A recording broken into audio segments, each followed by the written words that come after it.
sí. Buenas tardes. Vamos a iniciar. Es que se prolongó mucho la reunión de gabinete de seguridad. Como ustedes saben, iniciamos a las 6 de la mañana, pero fueron muchos temas los que se abordaron. Por eso estamos con esta demora.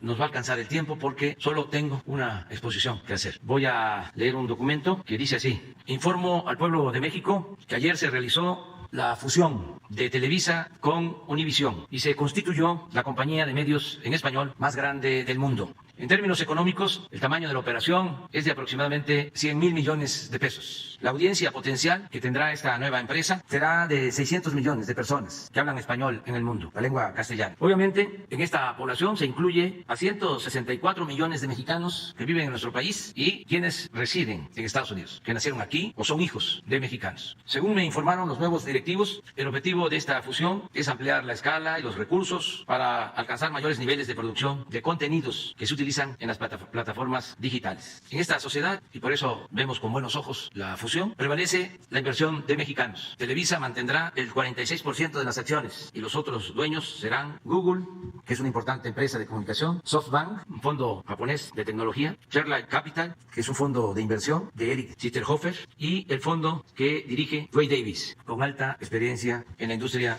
de medios. La división de noticias quedará bajo la conducción de Emilio Azcárraga, lo mismo dirigidos por mexicanos, Bernardo Gómez y Alfonso de Angoitia, de Televisa, y con responsabilidad social y ética. Les expresé mi satisfacción por haberse logrado esta fusión tan importante para la comunidad hispana. Solo les pedí a los migrantes, porque todos son de Estados Unidos, se debe a los migrantes, que no se permita la xenofobia ni la discriminación, y en particular que se respete la dignidad de los mexicanos. Nunca más una campaña acompañada de otra. Fiscales, por esta operación, y deseo que le vaya muy bien. Cártel Jalisco, cuál es la situación que se vive allá, y en otra vertiente lo que ayer pasó, que es este empujón que le da a una persona que se manifiesta. Él argumenta que se trataba de un halcón, lo que se conoce como halcón, pero hay versiones periodísticas de que era un maestro. Preguntarle qué reporte tiene, porque él iba en vehículos militares, si usted tiene el reporte de que en efecto pues se trataba de una persona, de un halcón, que estaba agrediendo a la Guardia Nacional, a la Marina y al propio gobernador, como lo sostiene el propio Silvano Aureoles. Gracias. Bueno, por eso también nos demoramos, porque no solo se trató este asunto, sino varios. Se vio lo de la aprobación ayer de los requisitos para contratar servicios de telefonía, que fue muy polémico, y se explicó a detalle la importancia que tiene tener control sobre estas tarjetas para la protección de los mexicanos, porque se usan estas tarjetas, eran anónimas, se cambiaban de chips y se utilizaban los teléfonos para cometer ilícitos. Entonces, nada más es tener un registro para cuidar a la población. Es un asunto de seguridad. Desde luego, no lo vieron con simpatía las empresas telefónicas, porque implica pues un trámite que se hace en otros casos, en los bancos, cuando se va a llevar a cabo la contratación de un servicio, hay que dar los nombres, incluso huella, ya se aplica en otros casos. Pero las telefónicas alegaban de que esto les limita la venta, nada más que está de por medio la seguridad del pueblo, y no es vender cacahuates, es vender una tarjeta para tener comunicación que puede utilizarse para extorsión, para secuestro, para cometer ilícitos. Entonces, se trató eso, ya vamos a ir informando poco a poco. Es un asunto fundamentalmente de seguridad para la protección de los mexicanos.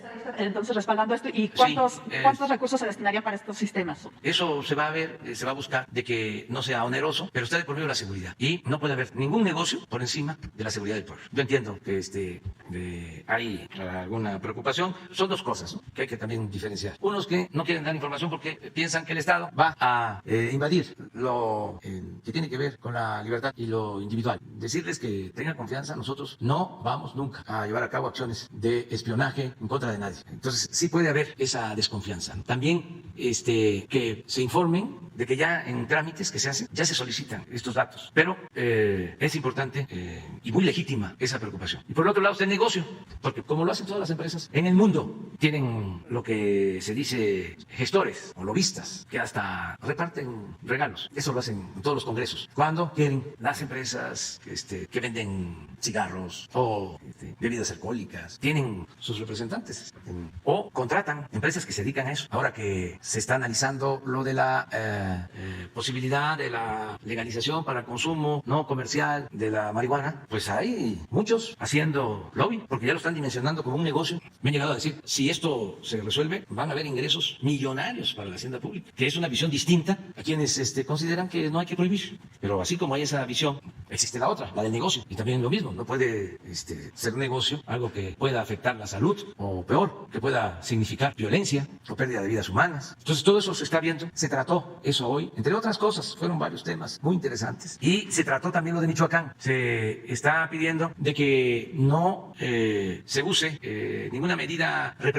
Y aprovecho para hacer un llamado a Aguilillas y a todas las comunidades de Michoacán, en todos los pueblos, para que ayudemos a la pacificación, sin el uso de la fuerza. Siempre he sostenido que no se puede enfrentar la violencia con la violencia, no se puede apagar el fuego con el fuego, no se puede enfrentar el mal con el mal. El mal hay que enfrentarlo haciendo el bien. Por eso, en el caso de Michoacán, en Aguililla, actuó muy bien la Secretaría de la Defensa, porque no ha dado motivo para el enfrentamiento, para la confrontación. Y han actuado muy responsables y han logrado dialogar con la población para que se permita que lleguen los programas sociales, los programas de bienestar. Y la gente lo está aceptando. Pero hay visiones distintas. Existe la opinión de que tiene que usarse la fuerza. Nosotros no compartimos ese punto de vista. Lo que sucedió en Aguililla es que después de muchas insistencias del gobierno del Estado para que participara el ejército y se utilizara la fuerza, se acordó llevar a cabo una reunión en un cuartel militar de la Secretaría de la Defensa. Y llegó el gobernador, y estaba el comandante de la zona, y había oficiales del cuartel, pero era para llevar a cabo ahí la reunión. Se habló, se volvió a sostener la postura del gobierno federal de que no se iba a utilizar la fuerza y que se tiene que privilegiar el diálogo y el acuerdo. Y la gente así lo entiende y así se ha ido avanzando, a pesar de que hay presencia de grupos de la delincuencia organizada en la zona, pero no todos son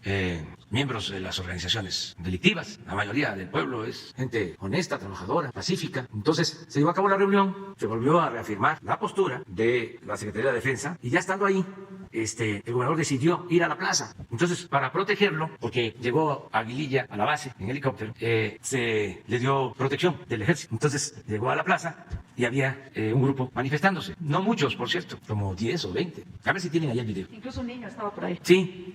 Entonces, pues todos cometemos errores porque no somos perfectos. Siempre he dicho que la perfección tiene que ver con el Creador.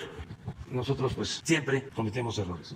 Entonces, llega acompañado, esto lo tengo que decir, porque como está la presencia de el ejército, pues que no se piense que es un asunto concertado. El ejército no participó, no está de acuerdo en estas acciones. Pero imagínense si no se le da protección al gobernador de un estado en una situación así. Entonces lo acompañaron, entonces sucedió esto que van ustedes a ver. Ahí está la plaza, baja el gobernador y hay uno con pancarta. Y eso es todo. Si se dan cuenta, ahí no hay militares, es su guardia personal. Y ahí están los, a ver si no se habla, a ver, nada más para ver cuánta gente. Ellos son, así es, así fue. Pero hago un llamado a la conciliación.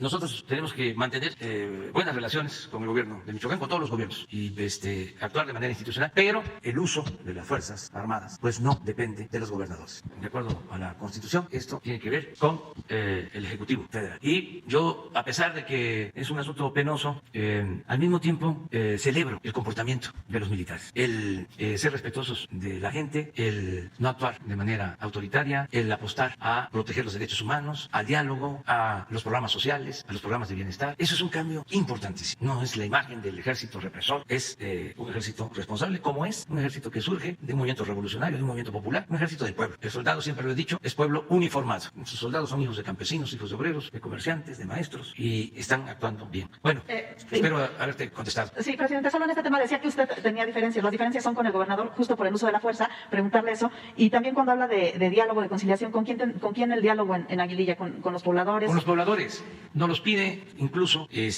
hasta sacerdotes. Nos ha pedido el obispo de Apatzingán que se intervenga. Y lo que quieren es una solución pacífica. Y se les ha estado atendiendo. Ha habido reuniones de la Secretaría de Seguridad Pública, de todo el gabinete, con autoridades religiosas, buscando pacificar. Pero si tomamos los pueblos y se usa la fuerza, se invade con policías, con soldados, pues eso no va a conducir a nada bueno. Tenemos que llamar a todos a la serenidad, la tranquilidad, a buscar la paz, no a la violencia. Es la diferencia que hay ahora entonces con el gobernador Aureoles. Sí, pero no tampoco es un asunto tan grave. Acuérdense que en la democracia siempre hay diferencias, hay discrepancias. Solo en las dictaduras no existe pluralidad, pero en la democracia sí. Y lo importante es resolver las diferencias con el diálogo, el entendimiento, y eso es lo que vamos a seguir haciendo en Michoacán y en todo el país. Gracias, presidente. Preguntarle, pues lo que pasó ayer en el INE, que decide, ratifica esta sanción máxima de retirar la candidatura tanto al aspirante de Michoacán como de Guerrero. ¿Qué opina de esta sanción máxima que se aplicó? Si usted considera fue excesiva. También decía Félix Salgado, pues va a caer el INE. ¿Qué opina también pues de esta reacción? Están demasiado pues calientes los ánimos. Pues sí, hay que serenarse también en todo. Yo ayer dije que ya se iba a terminar el periodo del presidente y de 2 consejeros, pero no, me equivoqué. Concluye su periodo hasta el 23. Y también me equivoqué porque dije que estaban sancionando a Félix por 150,000 pesos. Y resulta que no, son 19,000. Ya el candidato de Michoacán, Morón, creo que por 12,000. O sea, 2 gubernaturas o 2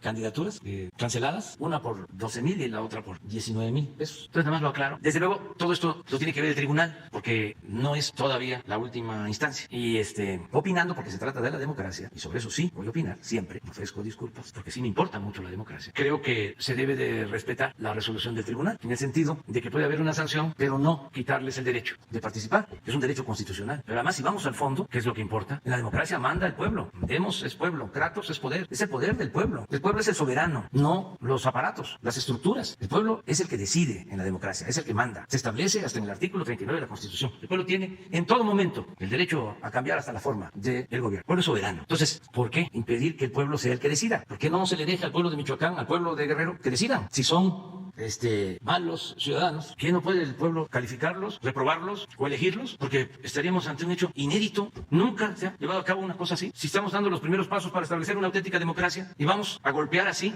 a la democracia, no es exagerado lo que dije, es un atentado a la democracia. Y yo entiendo pues, que existan posturas conservadoras de los que han simulado ser demócratas, cuando la verdad es que han sido tenaces violadores de la Constitución, de las leyes, ejecutores o aplaudidores de fraudes electorales, y ahora se convierten en los paladines de la democracia. Entonces, ojalá y el tribunal resuelva bien este asunto y respetar ya esa instancia, lo que decidan. Y lo mismo, que haya debate, pero que no haya insultos, que no haya violencia, todo de manera pacífica y tener confianza. No tanto en los que representan a las instituciones, sino tenerle confianza al pueblo. Porque si no se pueden cometer ahora injusticias y atropellos, es porque el pueblo está muy consciente, muy avivado, como nunca.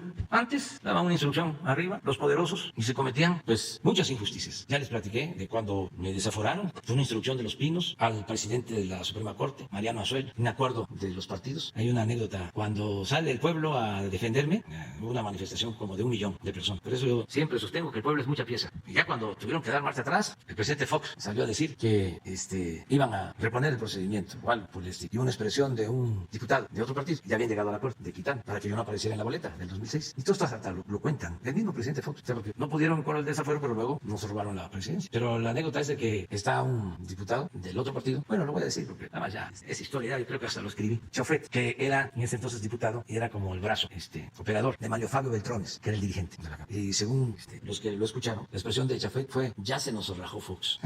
Se nos rajó Fox. Entonces, así era antes y ya no debe de seguir siendo de esa manera. Hay que cambiar. Y puede que no nos guste un personaje, hombre o mujer, pero no pueden fabricarse delitos. No puede haber venganza. No. Y siempre el mejor método cuando hay un conflicto es el método democrático. Bien se dice de que para no equivocarnos, lo mejor es preguntar. Y en este caso, ¿a quién se le va a preguntar? Al pueblo de Michoacán, al pueblo de Guerrero. No hay que tenerle miedo al pueblo y tampoco despreciarlo. Entonces vamos a esperar a ver qué resulta con la decisión ya definitiva del tribunal. ¿Usted respaldaría estas expresiones de que el INE debe desaparecer y no es como una manera pues de amenazarlos? No me gusta la resolución, entonces mejor desaparecemos. Ya ayer hablé de eso, que para que no haya ese tipo de expresiones, que yo no permito ni estoy de acuerdo, para que no se dé ese ambiente de confrontación, lo mejor es actuar con rectitud, con integridad, sin fobias, sin fanatismos. Es que el conservadurismo es cosita. Acuérdense de la historia, o recordemos la historia, lo que son capaces de hacer. Cuando nos hicieron el fraude en el 2006, uno de estos personajes que todavía está en contra de nosotros, él ya no, el hijo, Claudio X González, tuvo 2 o 3 expresiones. Una le dijo a Emilio Azcárraga en aquel tiempo: métanse con todo, no podemos permitir que este populista llegue a la presidencia. Y Emilio le decía: es que vamos a perder credibilidad con la guerra sucia. No, eso va a ser temporal, transitorio. Luego recuperan la credibilidad. Luego otras presión. Ya cuando hacen el fraude, se reúnen con Calderón. Dicen, no, pues nos pasó zumbando la bala. Y ahí mismo, pero si no hubiésemos ganado o no nos hubiésemos impuesto, hubiésemos pensado en lo que se hizo en Chile. Entonces así son. Entonces vamos a resolver pacíficamente y por la vía legal nuestras diferencias. Y son claramente dos proyectos distintos, contrapuestos de nación. Eso es indudable. Y yo respeto lo que ellos sostienen. Respeto. No lo comparto. Están a favor de las privatizaciones. Están a favor de la idea que yo considero falsa de que si le va bien a los de arriba, les va bien a los de abajo. Que si llueve fuerte arriba, gotea abajo. Y que hay que apoyar siempre a los de arriba porque así algo le llega a los de abajo. Como si la riqueza fuese contagiosa. Yo no creo en eso. Yo creo que existe y debe de actuar siempre el Estado para buscar que haya justicia. Porque si no se acumula el dinero en unas cuantas manos, pero la mayoría del pueblo se queda en el desamparo. Entonces, ¿qué es lo que hay que buscar? Bueno, que haya una distribución justa, equitativa de la riqueza, que el Estado no asfixie la iniciativa de la sociedad civil, pero que tampoco incumpla con su responsabilidad social. Entonces, en eso tenemos diferencias. Para ellos, en la mentalidad reaccionaria, el pueblo es flojo, si hay pobreza es porque el pueblo no trabaja. Para ellos hay diferencias de culturas, son raciales, son clasistas, son racistas. Para ellos lo más importante es el dinero, y es su Dios, como decía Hidalgo. Decía Hidalgo, el único Dios de los oligarcas. Así textual, el cura Hidalgo, cuando lo estaban excomulgando, juzgando, el único Dios de los oligarcas es el dinero. Entonces, tenemos esas diferencias. Nosotros le tenemos amor al pueblo y queremos que no haya pobreza y que no haya injusticias y queremos que se fortalezcan los valores morales, culturales, espirituales y queremos convencer y persuadir de que eso nos conviene a todos. Ahora que estoy leyendo esto, es una operación que se lleva a cabo arriba, en la cúpula del poder económico y lo celebro. ¿Por qué? Bueno, porque se genera un beneficio, no se puede distribuir lo que no se tiene, hay que generar la riqueza para poderla distribuir, como también no es nada más generar riqueza sin distribuirla con justicia. Entonces, esto lo celebro. Más si van a pagar impuestos, una operación de esta significa, como aquí lo digo, miles de millones de pesos de impuestos. Y son becas, y es pensión para adultos mayores, para discapacitados, es para vacunas, es para el bienestar del pueblo. Eso nos corresponde a nosotros hacerlo. Antes, ¿qué pasaba? Como los grupos de poder económico tenían tomado, secuestrado del gobierno, pues no pagaban impuestos. La historia del pago de los impuestos en México, encontramos que con el presidente Echeverría, que supuestamente era populista, fue cuando se decide establecer un mecanismo de consolidación fiscal para que no pagaran impuestos a las grandes empresas. ¿En qué consiste este mecanismo que se creó? De que podían juntar ganancias y pérdidas. Entonces, tenían una empresa exitosa con ganancia y creaban 3, 4 en donde perdían. Y en el balance no había utilidad y no pagaban. Esa es la llamada consolidación fiscal. Y surge con el presidente Echeverría. Y esos mismos grupos son parte de la campaña en contra de la política de Echeverría. Luego vienen otros gobiernos en lo fiscal y surgen los rescates, aunque ya había el antecedente de los rescates desde la época de Porfirio Díaz. Pero con el presidente López Portillo se rescatan empresas famosísimas, que no las voy a mencionar, del país, de México, de Monterrey, rescate con dinero de los mexicanos. Luego el Fobaproa, con la crisis que ellos provocan por el mal manejo de la economía, convierten deudas privadas de unos cuantos en deuda pública, en deuda de todos. Y a la par, la condonación de impuestos. Miles de millones de pesos. No pagaban los de arriba. Imaginen al banco más famoso, o de los más famosos. Imaginen las empresas más famosas y más grandes. Pues esos bancos, esas empresas que están pensando, no pagaban impuestos. Se les condonaban. Entonces, ¿por qué no voy a celebrar ahora esta operación? Si se va entendiendo de que se tiene que actuar de manera distinta. Y esto, en otros países, es algo normal. Porque siempre hablamos de la globalidad y de integrarnos, pero no copiamos lo bueno de otros países. Se hicieron operaciones cuando se privatizó la banca. Fíjense lo que se hizo, ¿no? Con el Fobaproa. Se rescata a los bancos y luego se venden los bancos, se entregan. Y en las ventas de los bancos no pagan impuestos. Porque habían mecanismos legales de que si se hacían las operaciones en la bolsa, no se pagaban impuestos. Entonces se vendieron bancos grandes a empresas extranjeras sin pagar un centavo de impuestos. Entonces ahora no, ahora es distinto. Y esto es bueno para todos. Yo estoy seguro que esta empresa nueva que va a surgir de la fusión de Televisa y Univisión va a ser muy exitosa. Estoy seguro de eso. Además, son millones los hispanos. Nada más para precisar, ¿usted no va entonces por desaparecer al INE con esta reforma de la que habló ayer? ¿No pasaría por la renovación de todos los consejeros? ¿O sí podría, o va a analizarlo todavía? Sí, está en análisis. Si conviene a la democracia, lo que dije ayer, se hace. Todo lo que sea bueno para el pueblo y todo lo que sea bueno para acabar con la corrupción, para dignificar al gobierno, para que haya democracia y haya justicia. Y no hay que preocuparse si existe oposición o si no todos pensamos igual. No, así es la democracia. Y hay que garantizar el derecho a disentir y debatir y entendernos. Y la regla de oro es de que sea el pueblo el que decida, que sea el pueblo el que manda o mandar obedeciendo. Tenemos un invitado. Buenos días, señor presidente. ¿Cómo estás? Bien, bien. Bien. Yo soy Enrique Brano Johnson, yo soy periodista de Suecia. Trabajo por el periódico Dagens Nyheter, que es el más grande periódico de Suecia y Escandinavia. Yo soy corresponsal en América Latina y vivo en Brasil y por eso hablo portuñol. ¿Está bien? Tengo casi 3 semanas en México. Fui para Tijuana haciendo un reportaje de migrantes. Estoy aquí en mi ciudad de México ahora. Fui para Itzapalapa escribiendo sobre testes rápidos en la plaza. Estoy haciendo también un reportaje de los americanos que está aquí ahora en Condesa, Romano Horta, haciendo home office durante la pandemia. Pero también voy a escribir un perfil de usted. ¿Quién es usted? Los suecos no saben mucha cosa, pero una cosa llamó la atención, su relación con Trump. Los suecos quieren saber cómo un líder que dicen que es de izquierda puede ser amigo de Trump, que llamó mexicanos de bad hombres, violadores, traficantes de droga. ¿Cómo fue la relación con usted y Trump? Es muy buena pregunta y creo que sí es motivo de dudas cómo fue que se dio esta relación respetuosa y buena para los dos países. Se apostaba que íbamos a confrontarnos, que no nos íbamos a entender. Al final nos entendimos. El presidente Trump actúa políticamente de una manera y ya cuando nosotros llegamos a la presidencia hay un cambio. Sus actitudes, sus discursos, sus cuestiones, ¿cómo fue la relación con el presidente Trump? Más bien la reunión, para ir a una confrontación política. Hablar del inicio del tratado comercial. Y ellos aceptaron. Hubieron 2 discursos públicos y entrevistas y no se tocó el tema del muro. Entonces, siempre fue así. Nosotros no aceptamos injerencias en asuntos que corresponden a México. Él fue muy respetuoso en varias decisiones. Cuando se propuso que los delincuentes mexicanos o de otras partes dedicados al tráfico de droga se consideraran como terroristas, que los miembros de las organizaciones delictivas de México fueran considerados terroristas, nosotros manifestamos nuestra inconformidad porque eso tiene una connotación distinta. Eso da pie a que un país extranjero intervenga en la vida interna de otro país. Y de acuerdo a nuestra política exterior, nosotros defendemos el principio de la no intervención y de la autodeterminación de los pueblos. Entonces, eso lo entendió. Y así muchas otras cosas, pero en el libro voy a contar más. Fue buena la relación y es lo mismo que estamos haciendo en la relación con el presidente Biden. Lo mismo. Pero tú demoró de felicitar a Biden. Como Bolsonaro, tú demoró varias semanas. Sí, porque cada país tiene su historia. En política no se pueden extrapolar las experiencias. Cada pueblo tiene su historia, su idiosincrasia. Disculpa, no entendí eso. Nosotros venimos de una lucha por la democracia y para llegar aquí nos hicieron fraudes electorales. Sí, entonces padecimos de fraudes y padecimos de que todavía no se calificaba una elección por la autoridad competente y ya gobiernos extranjeros estaban felicitando a el que había supuestamente ganado o había llegado mediante fraude. Se buscaba legitimar con el apoyo externo el fraude. Eso lo padecimos. Pero en Estados Unidos no fue fraude. Pero lo que hicimos fue esperar a que la autoridad electoral resolviera en última instancia. Claro, cada país tiene su política diplomática. Los del Partido Demócrata, pues seguramente llamaron a los gobiernos de otros países para decir que se reconociera ya la elección, que se aceptara la elección y que si lo decidían, felicitaran al triunfador. Pero nosotros tenemos otra historia y tenemos que actuar con apego a la Constitución. No intervención, autodeterminación de los pueblos, solución pacífica a las controversias. Claro, nuestros adversarios, los conservadores aquí, y hay muchos internacionalistas muy reaccionarios, muy conservadores, porque el pensamiento conservador es mundial, como el pensamiento liberal, siempre ha sido mundial. Entonces, argumentaban de que estábamos en contra del presidente Biden. El presidente Biden ha entendido bien nuestra postura y nunca hubo un reclamo. Hemos hablado por teléfono 3, 4 veces y llevamos muy buenas relaciones. Sin embargo, los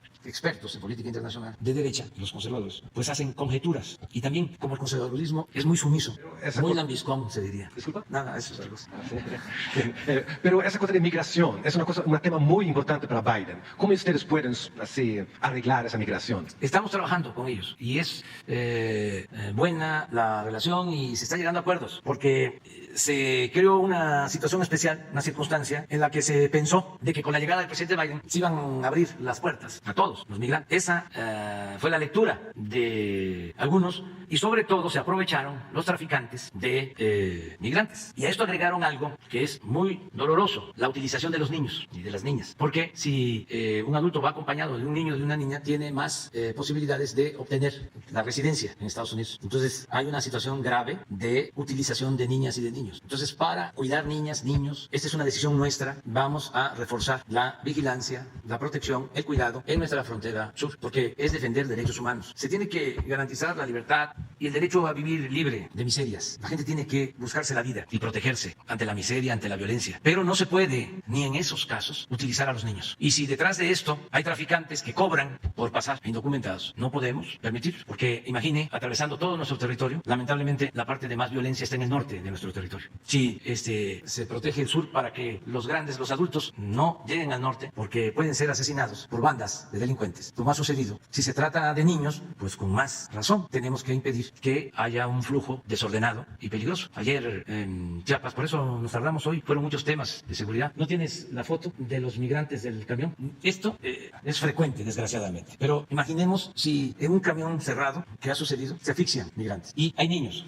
Toco madera, pero es una desgracia mayor. Entonces tenemos que evitarlo. Es nuestra obligación, es nuestra responsabilidad y es mejor prevenir. Tenemos la ventaja de que en el sur de México solo son 4 estados, pero es básicamente Chiapas, Tabasco, Campeche y una parte de Quintana Roo. Pero por Chiapas y por Tabasco, por esa frontera, es por donde pasan la mayoría de los migrantes. Y esos 2 estados, en esos 2 estados, los gobiernos y también Campeche y también Quintana Roo, los gobernadores ayudan, cooperan, y los presidentes municipales de la zona fronteriza, que voy a tener con ellos la semana próxima, voy a tener una reunión con gobernadores, presidentes municipales de toda la franja para esto de la protección de los niños. Anoche ya me informó la directora del DIF que se atiende a los niños, se fue a trabajar a Tapachula, Chiapas. Ya no va a estar aquí en la Ciudad de México, va a estar allá hasta que pase esta crisis. Pero miren esto, a ver, ¿no hay video? Ahí está. Este es un rescate, 131 hermanos hondureños, 18 guatemaltecos, pero hay en esos asuntos. Pero sí, por esta crisis, hacerles un exhorto respetuoso de que lo hagan rápido, pronto, porque está pidiendo el presidente Biden $4,000 millones y lo tienen que aprobar en el Congreso. Entonces, ojalá y se apuren, porque hay que atender las causas. No se puede resolver el problema con medidas coercitivas. La gente no sale de sus pueblos por gusto, lo hacen por necesidad. Entonces, hay que invertir en Centroamérica y también no descartar el que se entreguen visas de trabajo, porque se necesita la fuerza de trabajo para el crecimiento en Estados Unidos, para el crecimiento en Canadá, que se haga un análisis a detalle de cuánta fuerza de trabajo se requiere para crecer y llegar a acuerdos con los gobiernos para que se entreguen visas de trabajo. También el presidente Biden hizo el compromiso de regularizar a migrantes que viven desde hace tiempo, trabajan en Estados Unidos, 11 millones. Eso hay que también apreciar. Yo vivo en Brasil, sí. Entonces yo respeto mucho al presidente Bolsonaro, como respeto también mucho al expresidente y dirigente social Lula, los respeto a los dos. Ya le he dicho de que enfrenté el COVID y los médicos me recomendaron que no lo hiciera pronto, porque tengo anticuerpos y ya me voy a vacunar. Y lo del cubreboca, los médicos también me recomendaron de que yo guardara la sana distancia y me cuidé mucho tiempo y no tuve problema. Entonces ya padecí del contagio de COVID y me voy a vacunar. Pero mis adversarios, los conservadores, como los hay en Brasil, ¿no? Y en todas partes, pues están pendientes de todo y me cuestionan de todo. Pero también es normal, eso es así. En todas las democracias del mundo hay cuestionamientos y hay críticas, y aún con todos esos cuestionamientos es mejor la democracia que cualquier otro tipo de sistema político. Muchas gracias. A ver, acompaña. ¿Qué tal, presidente? Buenos días. Soy Fabiola Martínez, del periódico La Jornada.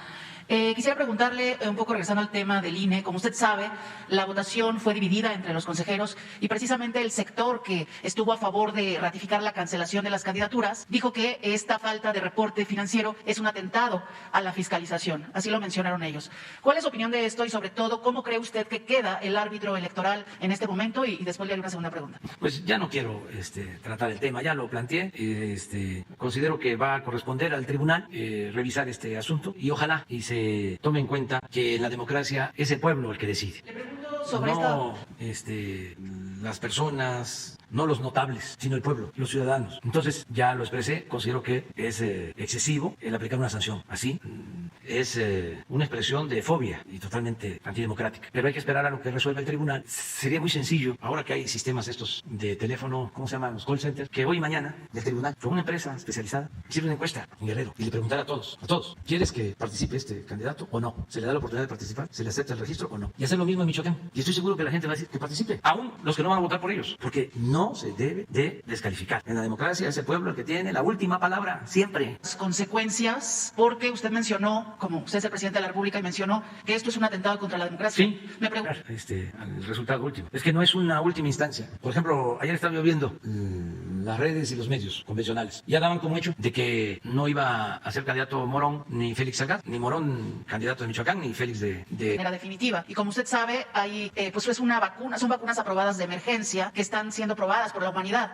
La pregunta es, ¿qué le han dicho a usted los especialistas del sector salud sobre la seguridad de las vacunas que se están aplicando en México y si ratificaría usted, pues que usted se va a aplicar la AstraZeneca? Gracias. Bueno, el informe que nosotros tenemos de los expertos es que no hay problemas en la aplicación de la vacuna AstraZeneca. Que hay reacciones, han habido casos, pero que es mucho mayor el beneficio de la vacuna que las reacciones adversas. Eso es el informe que nosotros tenemos. De modo que nosotros la vamos a seguir aplicando. Y tenemos ya una muestra también considerable sobre reacciones. Ya hemos aplicado, ayer fue por cierto día récord de aplicación. A ver por qué no ponemos. Y quiero que vean lo que hoy me informan en la mañana, lo que me informaron sobre las reacciones de vacunas. O sea, no tenemos nosotros casos graves. Y estamos ya aplicando muchas dosis diarias. Y afortunadamente no hemos tenido problema. Entonces también te adelanto de que yo me voy a aplicar la AstraZeneca. Y había pensado no aplicármela aquí en la mañanera, pero por todo esto y además para que la gente mayor que tiene sus reservas pues pueda irse convenciendo de que sí nos protege la vacuna. Es que hay mucha información sobre esto y también mucha desinformación y competencia, como todo, descalificación. Yo creo que es un asunto de la condición humana. Así es, ¿no? Y es un asunto de las sociedades libres, democráticas y de las empresas. Y así son las cosas, ¿no? Pero miren, mañana, digo ayer, 553,000 dosis, récord. Ahora, ¿por qué no llevamos 12,407,000 aplicadas? Sí, muy pocos casos con problemas. ¿Cuántos? Sí, por vacuna. 99 casos Pfizer, 31 AstraZeneca, Sinovac 32, Sputnik 7, CanSino 7. Esta CanSino es una dosis. Ahora también está los de la vacuna que están aplicando en Estados Unidos, Johnson & Johnson, que es una y que han tenido reacciones y también están analizándose las cosas, ¿no? Y vacunas en extranjero. Bueno, pero así está. Entonces no hay ningún problema, no ha habido ningún indicador de que tengamos nosotros que suspender la aplicación de una de las vacunas. Y esto lo puede tratar más hoy mismo, como siempre lo hace el doctor Hugo López-Gatell. La semana que viene, puede ser el martes, que es el pulso de la salud. El pulso de la salud. Una compañera, enfermera, que son muy buenas, muy buenas. El doctor es, bueno, es una eminencia, ¿no? Pero en vacunas yo mejor pongo. Aquí para que no tengamos ninguna preocupación. Nosotros estamos pendientes. Si se tratara de un riesgo, aquí lo diríamos y suspendemos la aplicación de la vacuna que provocará el problema. Pero hasta ahora, pues estos son los resultados. No hemos tenido, afortunadamente, ninguna desgracia, nada que lamentar. Buenos días, señor presidente. Bueno, Barrera, del diario Naciones. Yo, pues quisiera un poco aludir a esto que usted dice que celebra que estas importantes empresas logren estos contratos en beneficio de la gente, pero yo le he dado seguimiento a otros casos donde las empresas, principalmente extranjeras, no son solidarias ni son socialmente responsables. Yo quisiera actualizarle un tema muy rápido, lo voy a leer rápido y plantearle dos preguntas. Una tiene que ver con el asunto de la minería, otra vez sobre ferrocarriles y una más sobre unas iniciativas que se van a enfrentar al Congreso. El primero doy lectura rápido por el tiempo. El sábado 27 y el domingo 28 de marzo, como nunca, una comitiva encabezada por canadienses llegó a Cozalá, allá en Sinaloa, por el asunto de la mina San Rafael, y ellos dijeron que las cosas se iban a hacer como ellos dicen, ¿sí? Después una negociación aquí en la Secretaría de Gobernación y dijeron que las leyes mexicanas y que los recuentos laborales pasan a segundo término y que ellos van a seleccionar a los trabajadores que ellos decidan y que ellos van a escoger. En la misma negociación también se pidió la cabeza de los líderes, o sea, algo con lo que usted ha estado siempre en contra. Quien abandera las luchas pues tiene que consolidarlas. Pidieron la cabeza de los líderes, de Yacer Beltrán, de 14 delegados sindicales de la zona, pero además amenazaron con que los van a desterrar del pueblo, que los van a boletinar para que jamás vuelvan a trabajar en la actividad minera y dicen que ellos son los dueños de la zona. Cozalá tiene 26,410 hectáreas y de esas 26,000 están concesionadas 19,290. Le dejaron al pueblo de Cozalá nada más la plaza central, las calles, un río contaminado, lo que usted ha dicho muchas veces. Dicen que de nada va a servir que el senador Gómez Urrutia los represente en el sindicato y que ellos se van a imponer, que no importa que se vayan a las cortes internacionales y están en un abierto desafío a la autoridad de México, a lo que usted ha dicho, pero además uno de los accionistas está convocando a otras organizaciones sindicales para que también reclamen el contrato colectivo, pese a que ya hay una resolución, pese a que es un asunto que ya tuvo una definición por ley y que ya está pasando mucho tiempo. Van a iniciar una serie de movilizaciones, de bloqueos. ¿Qué opinan ustedes? Esa es la actualización. Bueno, vamos a seguirlo atendiendo. Ya se está viendo en Gobernación. Lo único que vamos a hacer es que le voy a solicitar a la secretaria de Gobernación que se resuelva pronto, en un sentido o en otro, pero que ya no se le esté dando largas a este asunto. ¿Podrían venir a informar aquí la secretaria de Gobernación, la secretaria de Trabajo? Sí, hacemos ese compromiso, que para los conflictos mineros, Cozalá y Tayoltita, que también hay un conflicto ahí, Cozalá, Sinaloa, Tayoltita, Durango, y puede haber otros, sí, que informen aquí, si les parece, en una semana.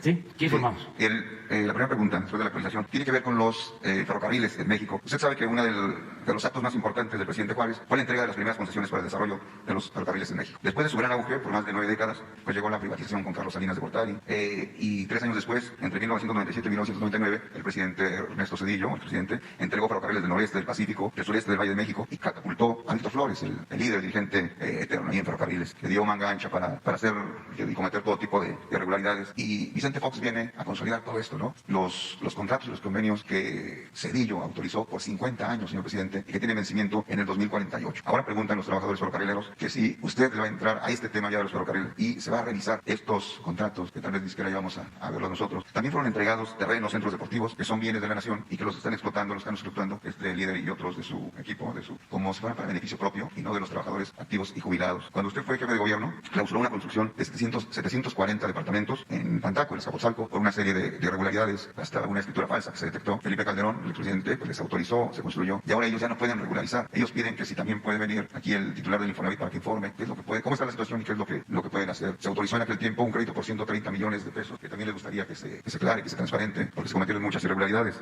Cuando usted llega también a este gobierno, señor presidente, ordena que ya no se le descuenten cuotas sindicales a los jubilados, porque fue ilegal y tuvo una autoridad que también así lo determinó. No se les ha regresado un solo peso. Y también le piden a usted apoyo para que se aclare esto, que la Secretaría del Trabajo pues pudiera venir también a ver por qué no, y que se empiecen a establecer sanciones, porque todos los trabajadores que se han atrevido a denunciar pues han sido depuestos de su cargo, los han movido, los han lanzado. Eso pasó con Eduardo Canales Aguilar, licenciado, integrante del Comité Ejecutivo de Ferrocarrileros, y todo eso está documentado. Aquí le traigo los documentos para que los conozca, pero sí lanzan un llamado de alerta urgente, ¿no? Para que usted los apoye, y dice, ojalá le entre, así como en el tema de los electricistas, de los mineros, pues también que ya se vea este asunto de los trabajadores ferrocarrileros. Bueno, vamos a acordar que ese día que van a venir a ver lo de la situación minera, de los contratos colectivos, las diferencias que hay de titularidad de contratos y demás, y el papel de las empresas, cuando vengan para la minería, que también los servidores públicos traten el tema de los ferrocarrileros, si te parece, que vengan las autoridades que han estado atendiendo esto. Muy bien, muy bien. Y la última es un punto nada a tratar. Usted ayer decía que es importante, muy importante, que en los libros de texto se impulsen valores como el civismo, la ética, la honestidad, la lucha contra la corrupción y todo esto. Pero se está preparando en la Cámara de Diputados para que antes del 30 de abril se envíe una reforma, un paquete de iniciativas. Son 48 iniciativas que tienen que ver con igualdad sustantiva, de género, autonomía reproductiva, uso sexual, aborto, relaciones estilo comuna, bigamia, poligamia, poliamor. Y esto va a venir a cambiar todo y a contradecir toda esta política que usted está impulsando en favor de la familia, en favor de los niños, de las niñas. Muchos grupos de la sociedad le piden que usted, si puede, convoque a que se haga un análisis pues más serio, más completo, y no se vea un albazo por falta de aseo técnico legislativo, que se pudiera dar esto que a la postre va a traer muchísimos problemas, que usted pudiera pronunciarse a este respecto. Sí, gracias, yo espero que se hagan consultas para todas las iniciativas, que se hagan foros, y cuando son temas muy polémicos, de confrontación, de puntos de vista, lo mejor son las consultas ciudadanas. Acerca de todas estas iniciativas, yo creo que ya no va a haber tiempo. No es que tengamos nosotros influencia en el Poder Legislativo, es que ya van a terminar el periodo ordinario a finales de este mes. Entonces yo creo que les quedan días. Y quieren sacar en una sola 48, 2 semanas. Les faltan 2 semanas. Sí, creo que no. O sea, y hay asuntos que todavía falta concluir. Lo de la subcontratación, no sé si ya se aprobó en las 2 cámaras, falta una. O sea, hay temas, todavía hay iniciativas pendientes, pero eso que los legisladores lo atiendan, y siempre la recomendación es que se consulte a los ciudadanos en asuntos polémicos, donde hay diferencias de fondo, la consulta, y que la gente decida, que sea el pueblo el que decida. ¿No habrá albazo ni habrá sorpresas? No creo, porque los legisladores han actuado con mucha responsabilidad en general. Ayer la votación estuvo reñida, creo que 52 contra 48, porque lo de las tarjetas, lo de el uso de las tarjetas para los teléfonos, la venta de las tarjetas, hasta me llamó la atención de legisladores progresistas, que yo respeto mucho por su dignidad, votaron en contra. Deben de tener sus razones, pero digo, hay que esperar a que los legisladores resuelvan sobre esto, ¿no? Les voy a pedir permiso, ¿eh? Ya voy a regresar. Voy a pedirles un permiso y vengo mañana, en la mañana. Mañana, temprano, nos vemos aquí. Sí, que la pasen bien. Adiós. Bueno, hacemos la lista. les ofrezco también de que mañana no hay ninguna exposición, pura preguntas. ¿Sí? Respondemos. Muy bien, adiós, adiós. Bueno, pero vamos hasta mañana. Sí, mañana hablamos sobre eso. Dicen los niños de Guerrero.